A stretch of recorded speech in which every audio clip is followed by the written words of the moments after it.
And we are live. Hey, folks. My name is Sam Robles. I am really excited to be spending a little bit of my Saturday and a little bit of your Saturday together. I want to know who's in the room. Would love to know your name, pronoun, where are you running the world from, and what song do you currently have on repeat? So for me, my name is Sam Robles. My pronouns are she, her, ella. I'm zooming from Austin, Texas. And currently on repeat, I have Lady Gaga's Rain on Me because it reminds me of a time where I used to hang out with my friends and dance. So while folks are dropping in, hey Osmara, hey Rain, I am gonna play some music while we have folks dropping in. Would love to see where you're from. Kaylee, San Marcos, I see you. All right. Let's see if this works. Hey, Carolyn from Austin. Got it, got it. Awesome.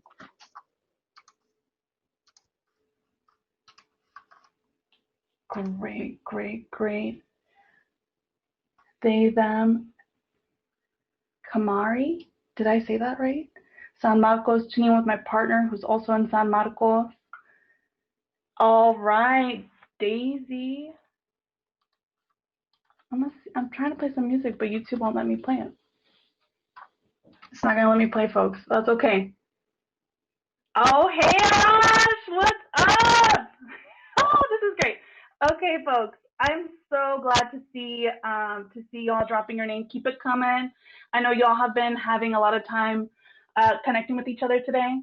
We're gonna be together for about an hour. I want to let y'all know that I'm gonna try to make this as interactive as I can. Would love your patience, grace, and energy. Right? We can give each other as much as we can on this platform. A couple of things I want to say. So I want to thank y'all for spending some time with me today, and I want to thank you all for being online today. I think it's really important for us to acknowledge why we're online these days, right? We're currently in the middle of a pandemic. There's been huge negligence by the state. And when I say state, I mean at all levels of government. There has been uprising for the last several months in terms of what we need for Black lives. There has been an unraveling of what capitalism is doing to our country and to people and to especially working class people across the country. And so I say all that because with the time that you are spending here together, learning not only about some of these like hard skills like communications, hearing from elected leaders, and then also building community together is important. And this is a long-term struggle, right? The struggle is not something that's win in a week, 2 weeks, in a season. The struggle is here long-term, and our work together is to be committed to that struggle and to know that as we continue to organize and build movements and to fight for the values that we believe in, that it's going to take some pull, right? It's kind of a tug of war, right? We're pulling against our opposition and they're pulling back. And in this process of pulling, we are defining what our role of government should be like. What does it mean for everyone to be thriving in this world, right? Thriving in our communities, having everything they need so when they come home, they're not worried about the bills, but they're really enjoying time together. So I want to open with that and just thank you all so much for being here. My name is Sam Robles. My pronouns are she, her, ella. I am Zooming or running the world from Austin, Texas. I am from the Valley, from the Rio Grande Valley.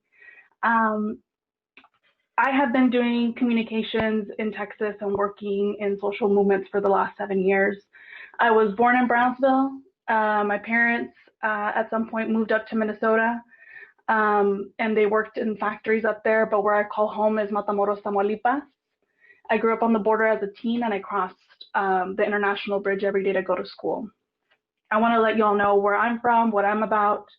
My work has primarily been around immigration, elections, and workers' rights issues.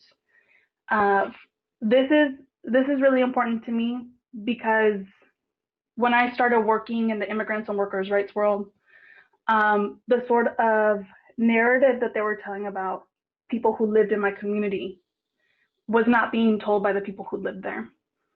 Working in communications, I had the opportunity to make sure that the stories of brown people were told. And I firmly believe that it is our responsibility, no matter where we're from, as long as we're an organizer, it is our responsibility to make sure that the stories of the people who are most impacted by movements should be leading those movements and should be up and center in that camera, talking to that reporter, leading that rally all day long. I want to let y'all know that's what I'm about, and it looks like some of y'all are about that too. Awesome. So I want to know a little bit about where y'all are at in terms of communication, so that I know, what's the best way for us to spend our time together. And for this, be honest.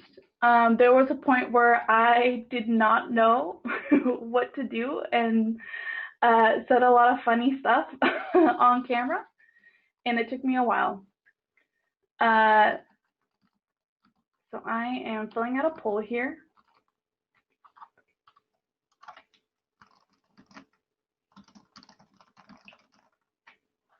And if at any point you have any questions during this presentation, feel free to drop them. I see Brownsville in the house. Feel free to drop them.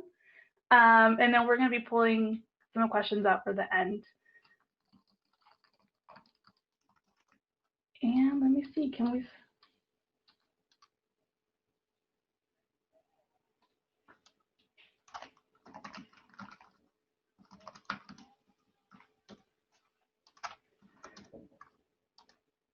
Okay, here we go.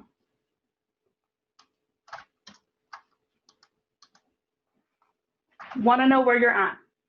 Are you like, I got this down, I always know what to say, I'm ready to get on camera? Or are you more like, oh, I don't really know what to say, I don't really know what to do?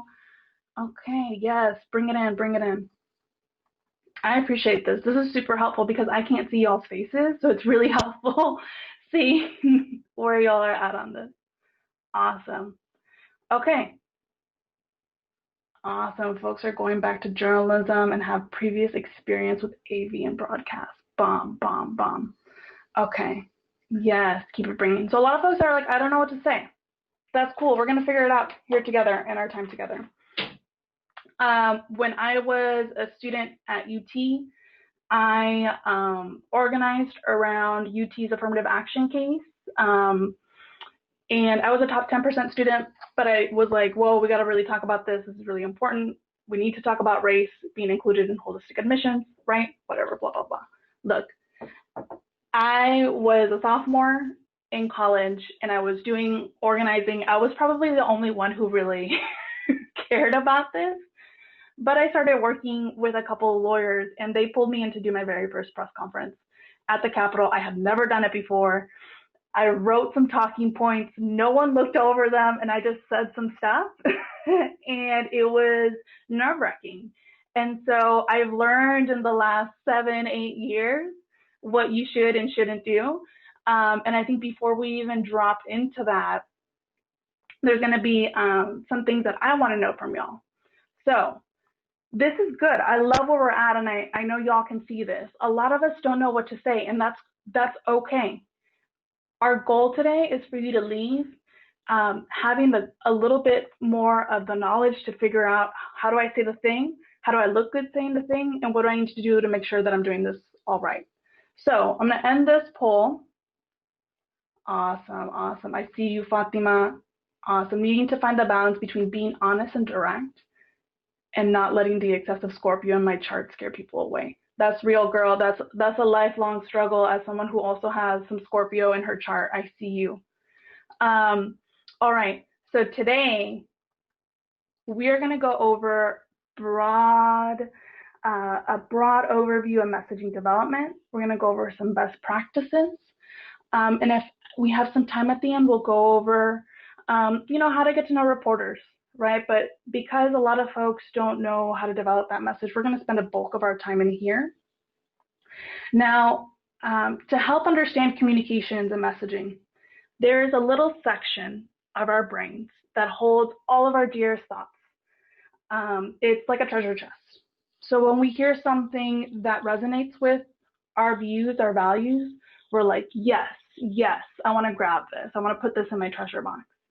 But when you hear something that's like totally against your beliefs, that treasure box will slam shut and I'll be like, no, I don't want this. And this is important to think about because in order for us to bring more people onto our side, we need to be reaffirming and re-engaging their beliefs that are also our beliefs. We cannot assume that because someone looks like us or because they're from the same city as us or they have the same sort of background as us that they're going to be on our side. So it's really important to always know that when we're talking to people, we have to find that common ground. What's that thing? Now, the way I like to start off this training is that I would love it for y'all to take some time to think about what is your vision of the world. I don't know if that's something you're asked. But in order for us to do long-term organizing and to be able to sustain this work, we need to be able to constantly remind ourselves and ground ourselves in what is my vision of the world, because that vision is going to fuel us up and it's going to fuel others. So take a couple minutes to jot down your vision of the world. What does it look like? What does it smell like? How does it look different from our current world? And to share with you an idea, I would love to share my vision of the world. And I'm going to see if I can try to play some music. When the song is over, would love it for folks to grab the mic, would love to hear two visions of the world. Yeah? So my vision of the world is one where people have leisure, joy, and rest, where people can sit down together for a meal knowing that they are healthy, that they are cared for, that they are secure, and a part of the world. They are a part of a world that upholds power for good. Done are the days in my vision of the world. Done are the days where racial capitalism kept families from being together, from eating, and from breathing. This world, this vision of the world that I want, allows for individual and community thriving, creating, faith building, and enjoying all that is around them and cultivating it all together. So take a few minutes. Want to know what your vision of the world looks like. And as we're waiting, I'm going to play some music. Fingers crossed, y'all.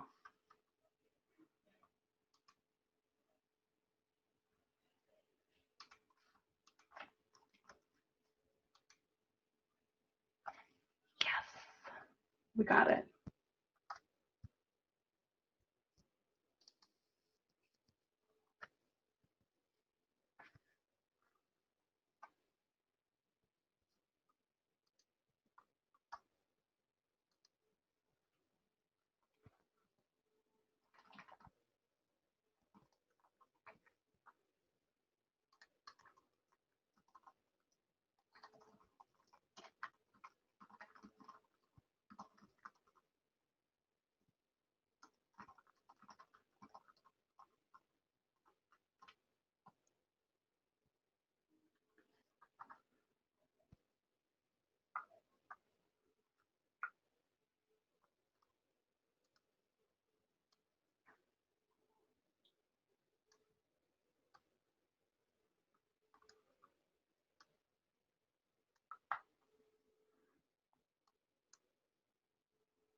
All right, folks, take a few more minutes, or excuse me, a few more seconds. If you have your vision of the world down and want to share it with our group, grab the mic. Now's the time to grab the mic.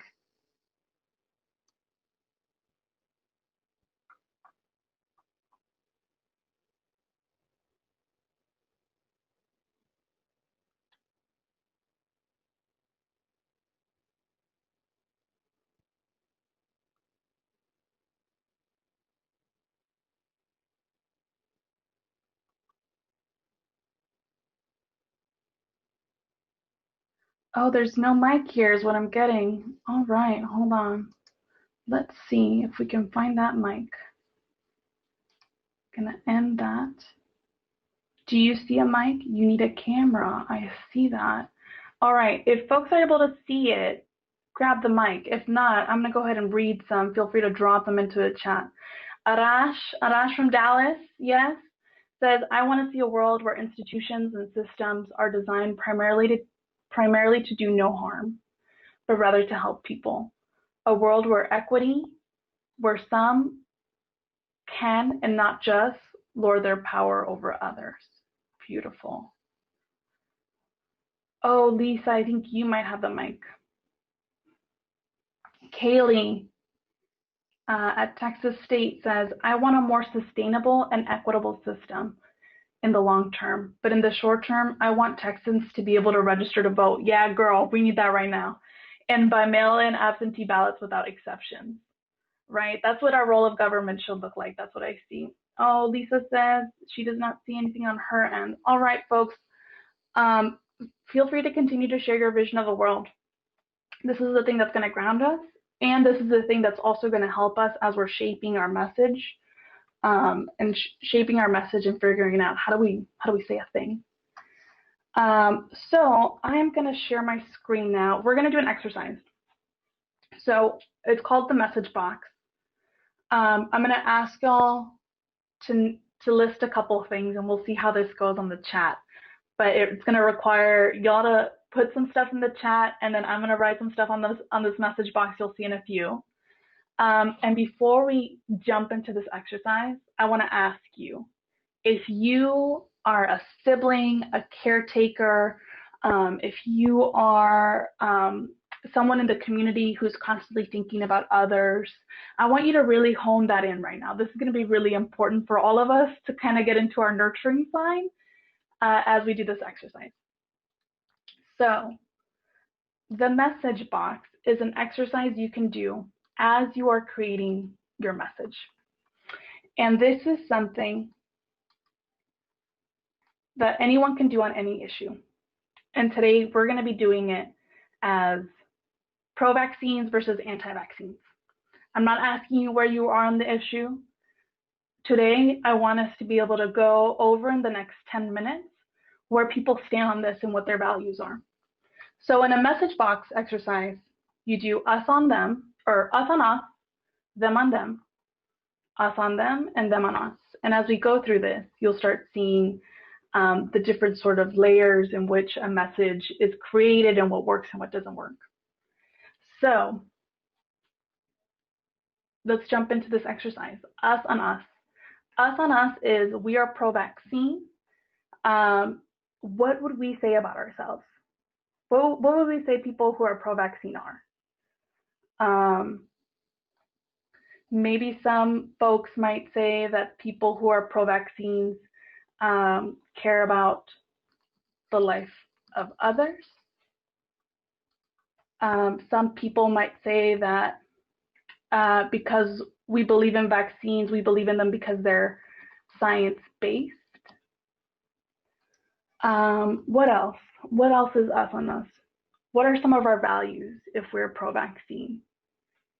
It could be that we care about others and know that if we have a vaccine for something, that means they'll stop the spread. Some other things could be, I want my children to be healthy. Or I want my grandma to be healthy. Ooh, yes. If we believe in vaccines, we might also believe that we are educated, or we know that it prevents illnesses. Nice. Thank you, Audrey and Carol, for hopping in. What else do we believe in if we are pro-vaccine? What are some other qualities about us?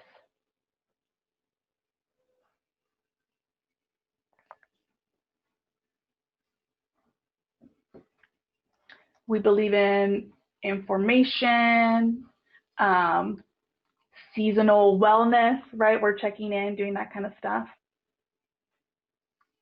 We're more likely to return the shopping cart. That's hilarious. We trust our healthcare professionals. That's serious, right? All right. That's real. Why else would I be making sure that myself or my family member is getting a vaccine if I didn't trust this person to do their job, right? So now, if we are someone who is anti-vaccine, what would be some of the reasons that, say for myself, let's say I am anti-vaccine for the purpose of this exercise. What is something that I might say about myself? If I don't believe in vaccines, I might say I'm trying to protect my family. Oh, you guys got a lot more to say for this one. Don't trust science. What are the trials on this? We don't know. Individualism. So it's about me. It's about me and my health and my family. Yes. I might not trust the government. Why is the government telling me what I should be doing with my body, with my children?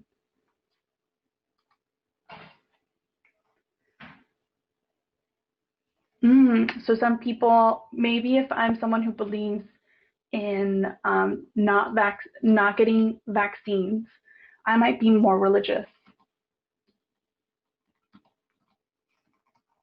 Interesting, yes. Pro-parental rights. All right, folks, I'm gonna get one more. So may prefer more holistic medicine. And I think just to round it out, I'm gonna say that I might not trust health professionals on here. So these are two different sides of the coin, right? Now we're gonna scroll down. Now this is where we say, all of us right now in this video call, we are pro-vaccine. What do we say about people who are against vaccines? What do we say about them? They're conspiracy theorists.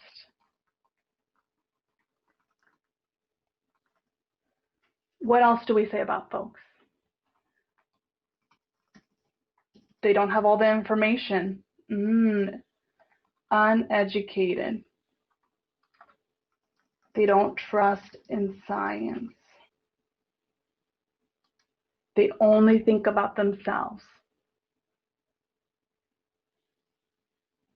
Don't care about eradicating preventable diseases. I'll put individualism for that one because I think we know that. Extremist. In what way? I want to know extremist in what way. I think I'm going to pull it from the other one. We might think they're more religious.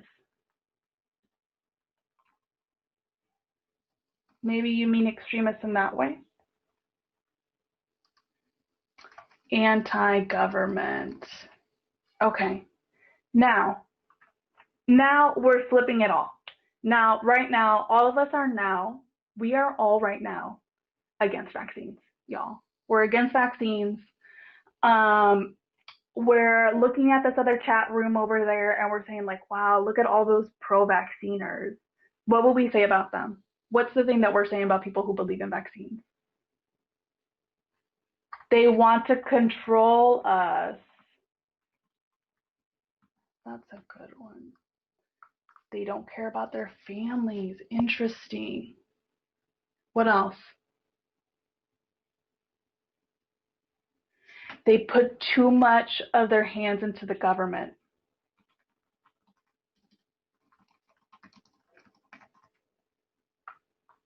Oh, they look down on our views.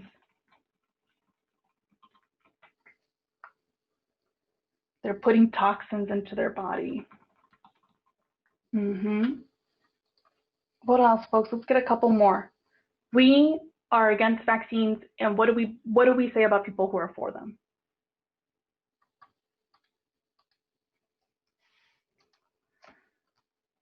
Vaccines to control us.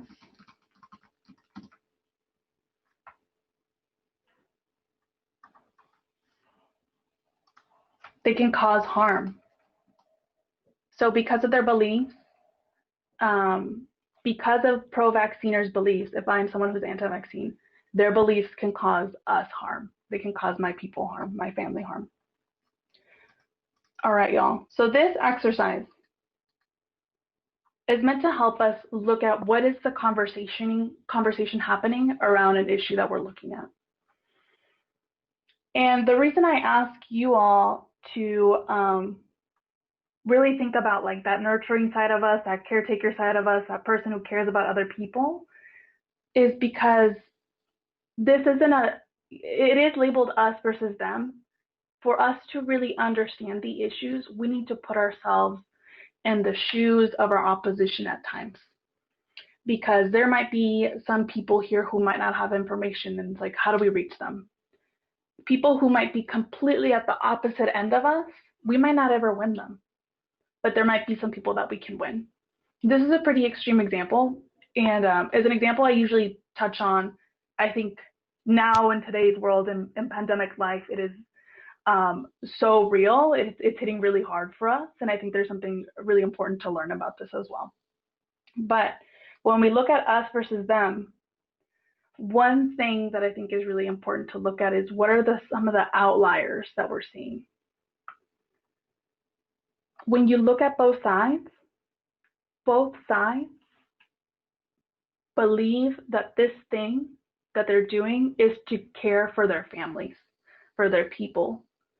When you get to the fundamental of it, people decide where they're at on this issue because of what it's going to do to their child. It's either going to keep them safe or it's going to keep them safe. And safe looks different for both sides of the coin. This is also an opportunity where we get to define what safety looks like, right? Are we defining community safety? Are we only defining safety for ourselves? And this is where you start to pull together what are some of the values and pieces that are coming together.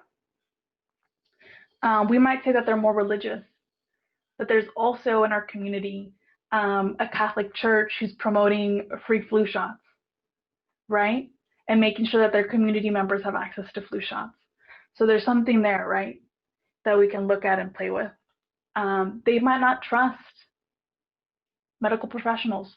Where are they getting their information? How can we find safer, softer ways to get that information out there? Oh, I see you, girl. We're on time. We're doing well, folks. We're on time. So this is for you to get an idea of where your audience is, what do they believe in, and then what are the themes that are emerging on both ends. Okay, and just to help you, right? We both believe that we should be taking care of our families. Is this something I want to hone in on, or is this a value I want to step away from and focus on science, right? And so that's where you start pulling apart. What are the talking points, sort of the areas? Where are the talking points? Where do I lean in on? I'm going to pull us out of here, folks. We've got 30 minutes left. I'm going to pull us out of here. And from here, I'm going to talk to y'all a little bit about what are some, these are going to be like 5 takeaways that you can take with you today on sort of they're the key ingredients to messaging. So here you see Claudia Golinelli.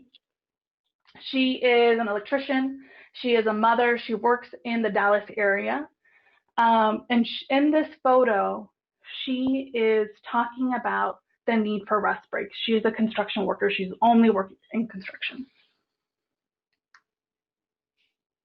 And Arash is going to know a little bit from here. Let me see if I can keep it going. This is the parents of Roedni Granio. He was a construction worker who died in Dallas 5 summers ago. He died in Dallas because he did not have a rest break on the job. It was hot. We all know Texas summers get hot. When you're a construction worker, you are out there. Your tool is your body. Your body needs a break. And this man kept working and working. He had a heat stroke. And here you see his parents at Dallas City Hall. They're watching the testimonies roll in around why the city of Dallas needs rest breaks. Here we have a 90-year-old at the time. Her name's Wendy. She is at the Texas Capitol. This is when the state of Texas was pushing anti-immigrant legislation. And we saw the Capitol fill up with brown people from all over the state fighting against this anti-immigrant bill. And here we see Wendy. I think what we see Wendy doing, right, is like she has power. And all around you, the photos that day, you can see power emerging, right? Young people, brown people showing and holding this power. So when we think about messaging and communication, a lot of this is going to come back to your vision of the world. What does your vision of the world look like? This is a woman who's worked in construction for over 20 years. She is strong, not only in her body, but in her mind. And she knows what justice and dignity looks like on the job. And she's here to share that with others and demand it for others so that we no longer see people like Roedni fall. Right? It takes community to do that. When we are faced with some of the most difficult forms of attacks on our communities, when our families are being pulled apart, we need to see stories of our families, of our community members, whatever they may look like, fighting. And look at that. This is like a contentious day at the Capitol, but she is full of joy and power, right? And we see that here with Paola, right? There's power in people. So whenever we are faced with something attacking our communities, we have to inspire with hope. Studies show that when you are constantly filling people with bad news, with that urgent news, yeah, they might do something today, but it's not going to sustain them in the long term. So when you are crafting your message, when you are thinking about what you're going to say, you want to make sure that you are inspiring others with hope. Why? Why are we doing this? What is the purpose? Why do we need this now? If you have questions, drop them in the box. I'm going to keep going. Our second ingredient for message development is sell the brownie, not the mix. So I worked on a paid sick days campaign. When I was talking to workers or workers were talking to other members of the community, we said, we need paid sick days now. We need to be able to take the time off now. What would it be like if you were able to take the time off, take care of your kid, and not have to worry about the bills that you can't pay because you took the day off, right? And the thing that we got was relief. A lot of people felt relief. A lot of people felt like, I don't have to worry about that, and instead I can focus on what's important. On that campaign, we focused a lot on family values. We focused a lot on community values. And that was the vision that we were creating. What could San Antonio, Austin, Dallas look like if we had paid sick days? I give this example because the thing you do not want to do, we want the brownie, right? We don't want to know how the brownie is made. Look at this brownie. Doesn't it look so good? Like, I can't wait for these to get out of the oven and that I can share them with you all, right? That's like right now. But what's difficult for people to understand as we start creating change and as we start creating our vision of change is all the steps that it's going to take to get there, right? So Camille, don't you want paid sick days? Girl, if you want paid sick days, you need to come to City Hall and tell your city council member to support paid sick days. But hey, Fatima, you want paid sick days too? Cool. I need you to call this city council member and tell them why it's important. Hey, Arash, so I know you're really into paid sick days, right? I need you to come to this community stakeholder meeting and tell them why. And so there's all these processes that go on in the back, right, of how to get there.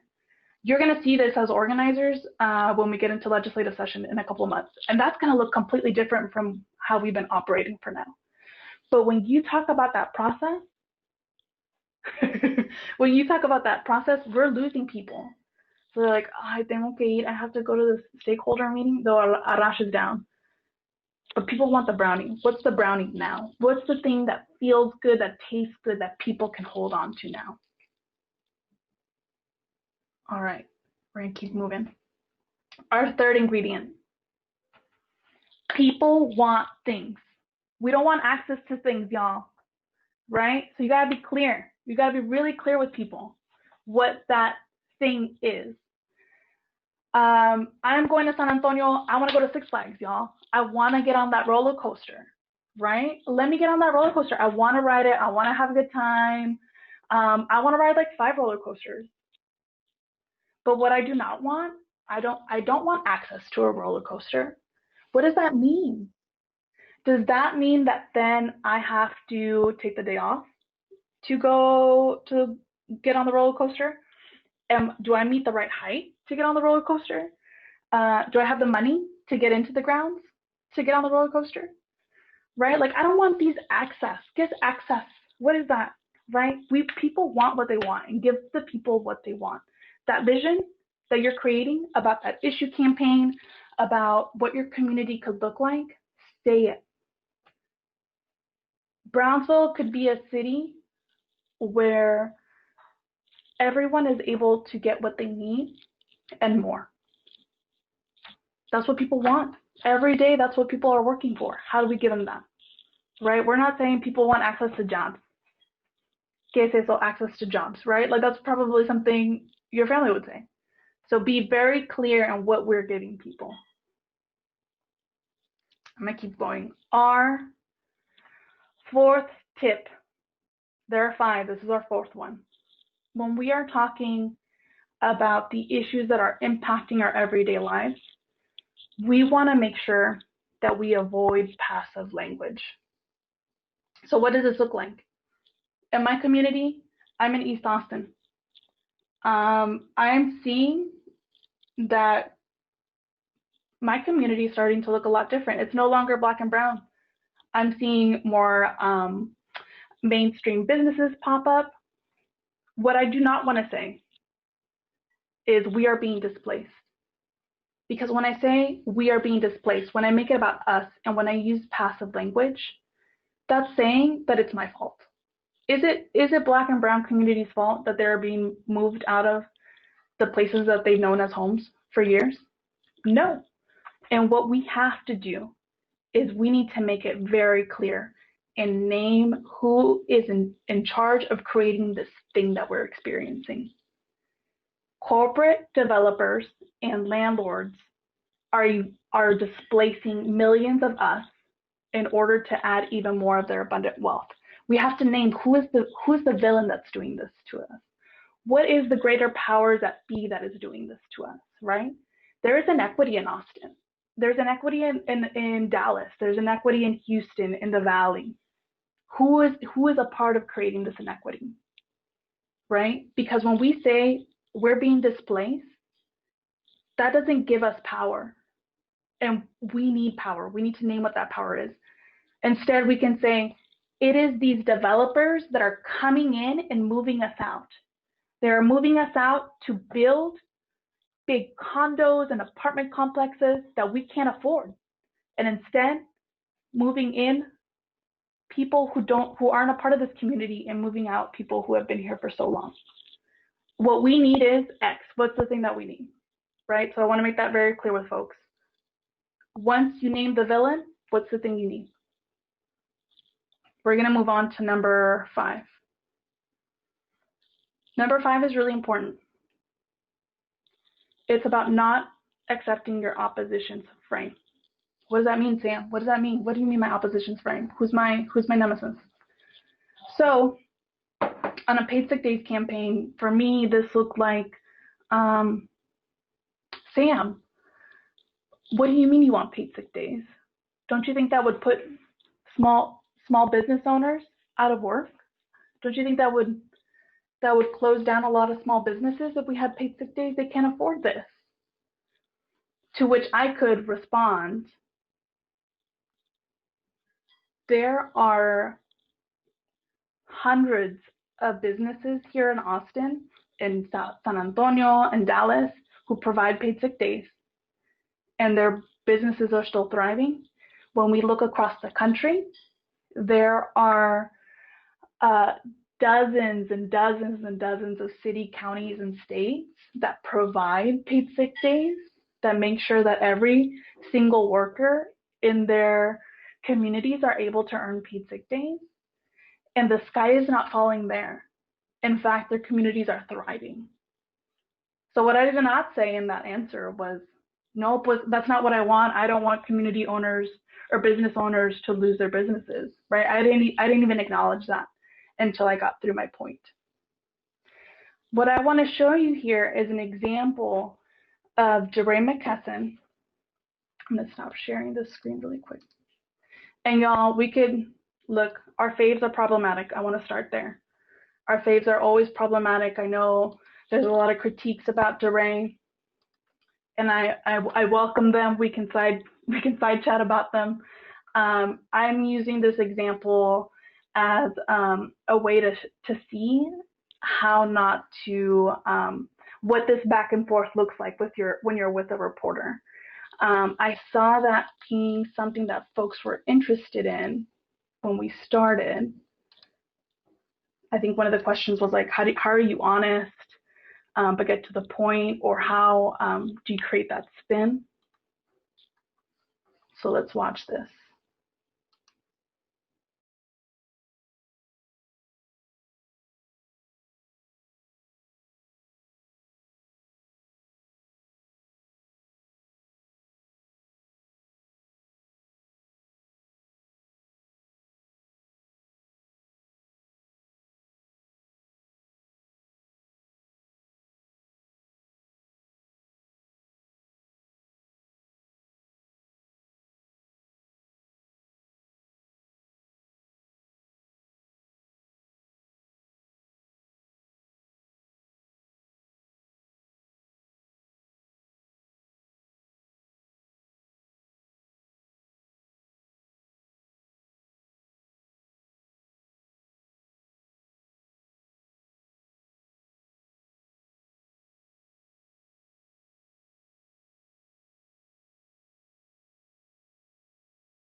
What do we think, folks? What did we see happen in this exchange, in this interview?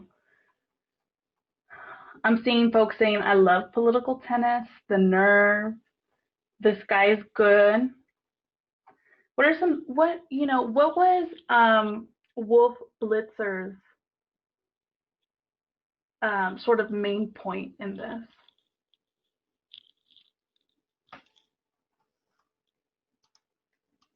What we saw Wolf Blitzer, the CNN guy, was that he was mostly framing violence as things were being broken, right? And that Black people were creating this violence, right? That was Wolf Blitzer's frame.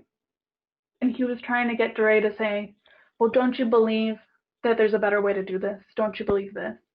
Right? So this is sort of the square that Wolf Blitzer's operating in, and saying pretty, like, what he's really doing is saying Black people are creating violence and disturbance. That is what he's doing. And what DeRay did throughout this political tennis was that DeRay kind of came back up here, right? So where Wolf Blitzer was here, he came back and he said, no. And he reframed, right? The violence that is happening is being caused by the police, and it is happening to Black people. And that is why we are out here today. DeRay refused to accept Wolf Blitzer's frame, and in the process, he opened it up.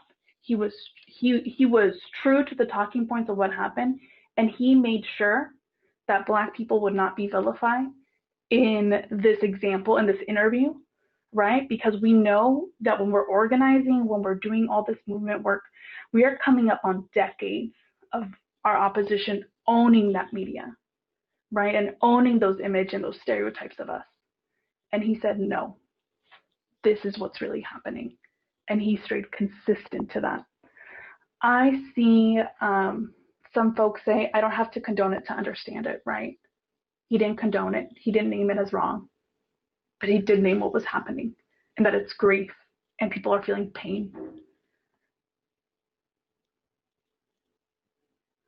Right. So I see Mikal say that is the issue with the media. They focus on the what but never highlight the why. And to that I say it is our responsibility to highlight that. It is our responsibility to be able to consistently come in and say why this is happening. Also, the image of broken windows versus broken spines was so powerful, right? It was a comparison that really helped us snap out of the today and look at the long term of what is happening. This interview happened in Baltimore, so this must have to have been like 2015. It's a video that I love to use that, again, is more relevant today than ever before.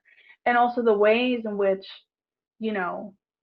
5 years ago, the way we talked about Black lives was so different than today. For it to be mainstream as it is. Context is everything. Awesome, awesome. So before we head into Q&A, I want to drop in here. These are our best practices for developing our message. We want to inspire with hope. We want to sell the brownie, right? Give people that taste of what that good stuff looks like. Give people what they want, not access to things. Name the villain, and do not accept your opposition's frame. Those are your 5 keys for as you're developing your message, as you're looking into like, what am I going to say? How am I going to say this? Folks, we have about 10 minutes together. I want to open this up for Q&A. If you have any questions, drop them in. This is our time to get together, and if you had a question about something we went over today, now's the time. I'm also going to scroll up as we're doing this. Oof. Oof, y'all got an oof. Oh, hey, Emily with the Texas Civil Rights Project. Checks off quoting MLK on my vilifying protest bingo card. Love it. We need more bingo cards in this life. Let's see. I'm going to scroll up to our beginning and see.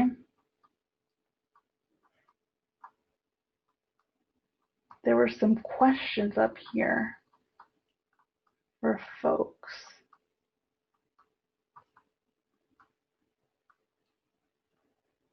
So Fatima asked earlier, I need to find the balance between being honest, direct, and then questioning and not letting the excessive Scorpio in my chart scare people away. So this might look like being asked, if we think about immigration, this might look like being asked, but don't you think people should be here, should be in this country the right way? Right? Someone could ask you that. And your Scorpio senses might go off being like, what do you mean the right way, right? And so for us, it's in any process you all are going through, it's understanding that you're having an immediate reaction to what is happening and what was just asked of you. And right now, like we saw Dre do, right? There was an MLK quote. We saw him kind of be like, what the fuck just happened? And he was able to straighten up and come back with his answer, right? He knew that this moment was so much bigger than the response he was having internally, and that he had to do right by the folks that were in Baltimore.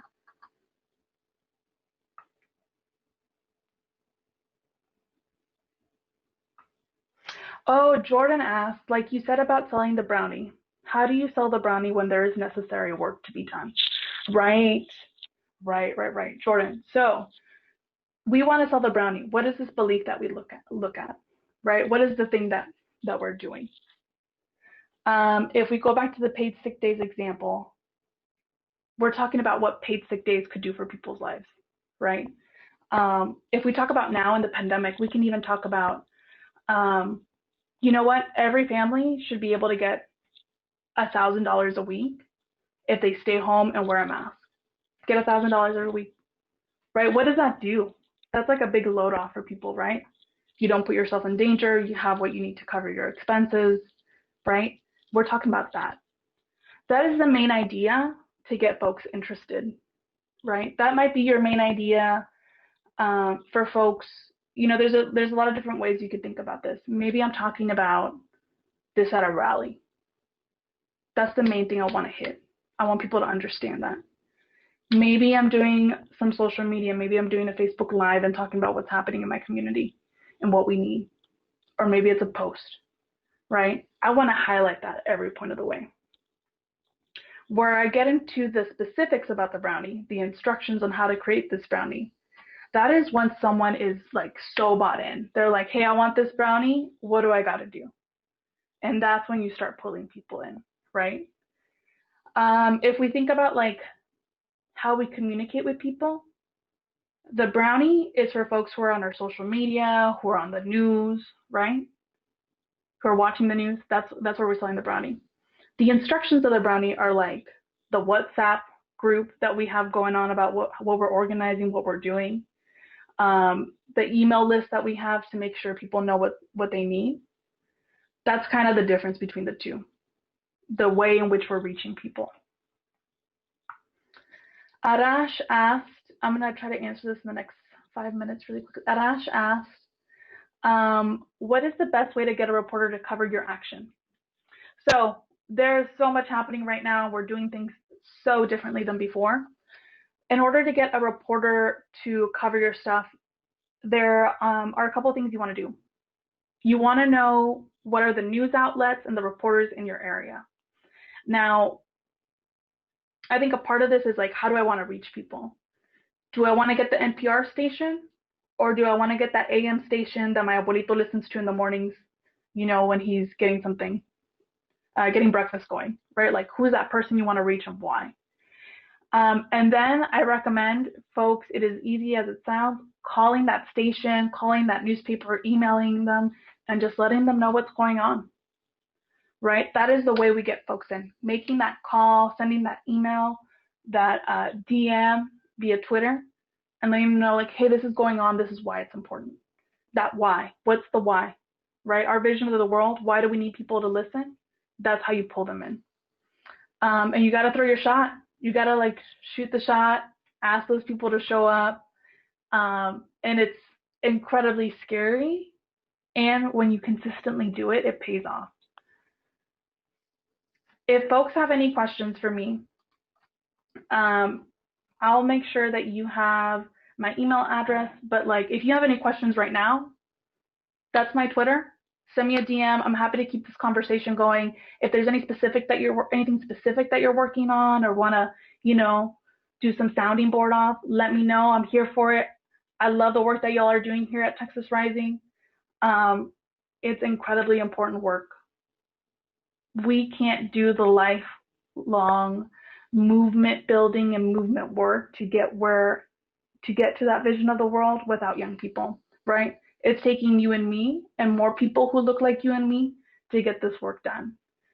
And so I want to thank you all. I'm in community with you all. Whatever you need, please reach out. And please, please, please, please continue to do this work. It's hard at times. There's a lot going on. And we need to continue to share our stories, share this voice, share this vision of the world to get closer there. I have so much gratitude for you all. Thank you so much for your time today. And please let me know if you have any more questions. I'll stick around. Yeah? Okay. I'm gonna play some music while we exit.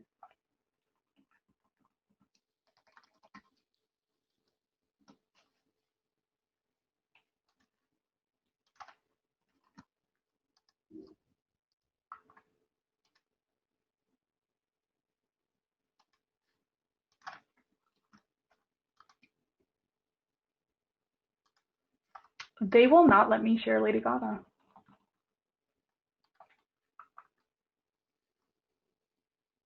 Okay, guys, we're gonna karaoke in our last couple of minutes together.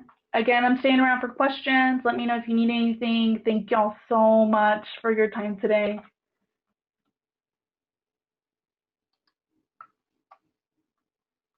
There we go. No quiso. We might not get any Lady Gaga today, y'all.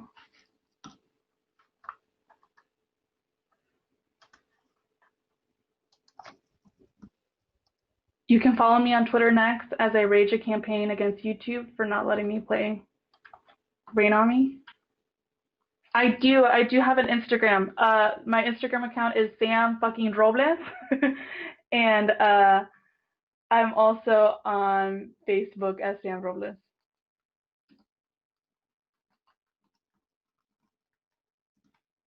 Here, let me see if I can drop some things. Oh, I got 20 seconds.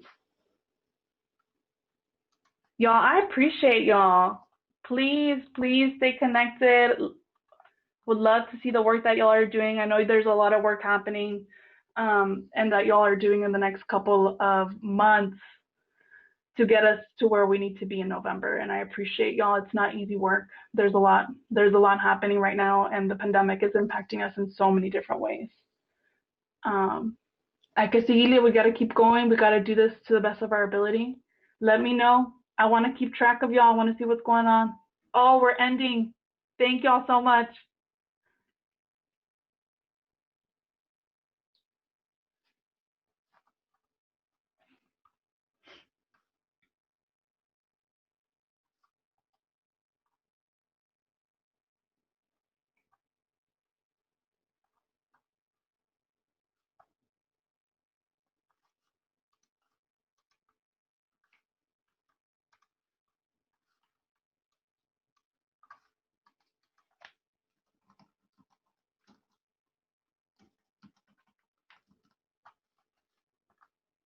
I think we're close. Oh, we're still live. Oh, we're still live, y'all. I don't know what's going on, but if you're still here, thank you.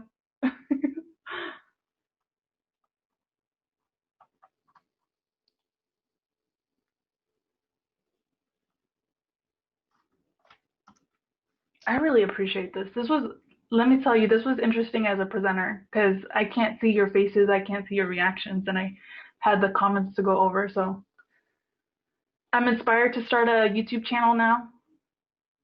I'll drop it on my feeds once I figure out what it's going to be called. Oh, I have to end the session. I'm sorry, y'all. Okay, I'm gonna see if I can figure out how to end the session. I appreciate y'all.